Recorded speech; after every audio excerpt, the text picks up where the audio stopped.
नमस्कार, मी सचिन कुलकर्णी. आपण पाहताय शिवशाही न्यूज.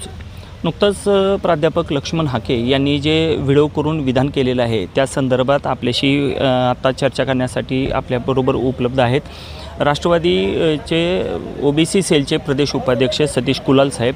आणि त्यांचंही या नेमकं लक्ष्मण हाके यांच्या भूमिकेबद्दल त्यांचं काय मत आहे हे आपण जाणून घेऊयात. काय नेमकं जो परवाचा व्हिडिओ व्हायरल होतो आहे त्या संदर्भात काय मत आहे?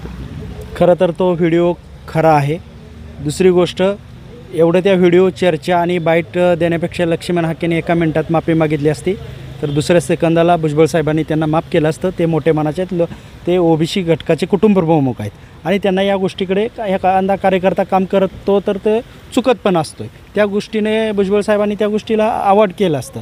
परंतु हाकेने तो मी नव्हेच AIचा व्हिडिओ आहे हे खरं तर हाकेच्या बुद्धीची कीव करू वाटते. एकमेव या राज्यामध्ये हाकेचा धंदा चालू आहे की प्रसिद्धी आणि प्रसिद्धीतून फक्त पैसे, जिथं खोके तिथं हाके, असा हाकेंचा कार्यक्रम चालू आहे ना. हाके कुठल्या धनगर आरक्षणाबद्दल बोलत नाही आहे. आज फलटणला धनगर ST आरक्षणाची बैठक आहे, त्याविषयी काही बोलत नाही आहे. आणि मग जर आज धनगर समाजामध्ये सुद्धा अस्वस्थता आहे की ओबीसी समाजातलेही कोण नेते धनगर ST आरक्षणाविषयी बोलत नाही आहेत आणि मग ही अस्वस्थता कशी दूर करणार, यासाठी आम्ही चळवळीतले कार्यकर्ते यावरती आवाज उठवणार आहे. आणि हाकेंची जी भूमिका आहे ती हुरळी मेंढी लागली लांडग्याच्या मागं, अशा पद्धतीची त्यांची भूमिका आहे. आणि पण ओबीसी त्यांना त्यांची जागा दाखवते. एकीकडं आज मनोज जरांगे मराठा आरक्षणासाठी आंदोलन करतायत, दुसरीकडं लक्ष्मण हाके ओबीसीसाठी आंदोलन करतायत असं सांगतायत. तिसरा धनगर आरक्षणाचा प्रश्न पेटलेला आहे. एकंदरीत लक्ष्मण हाकेंची भूमिका ही म्हणजे जातीमध्ये तेढ निर्माण करणारी आहे असं वाटतं का?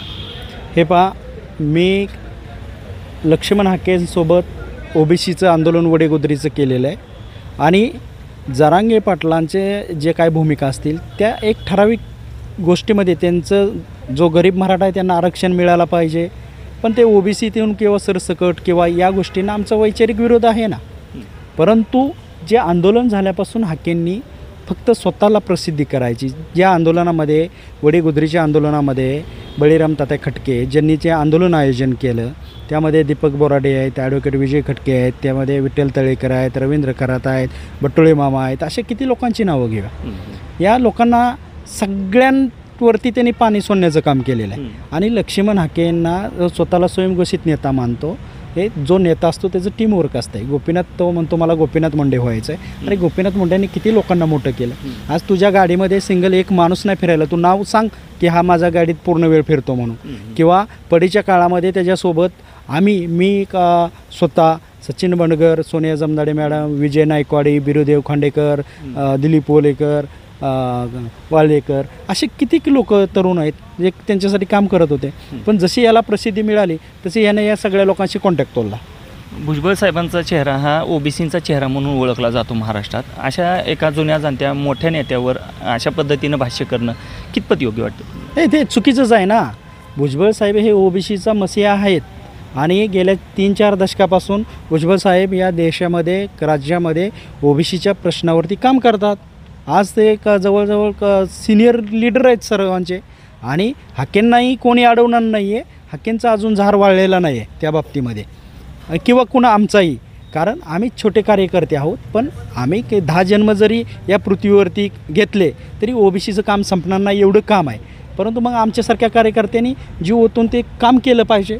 मग तुम्ही काम केल्यानंतर, एक चळवळ उभा राहिल्यानंतर तुमचा विचार महाराष्ट्राच्या गाळापर्यंत, कोपऱ्यापर्यंत पोचल्यावर तुम्हाला ओबीसी नेता म्हणून स्वीकारणारच आहेत ना.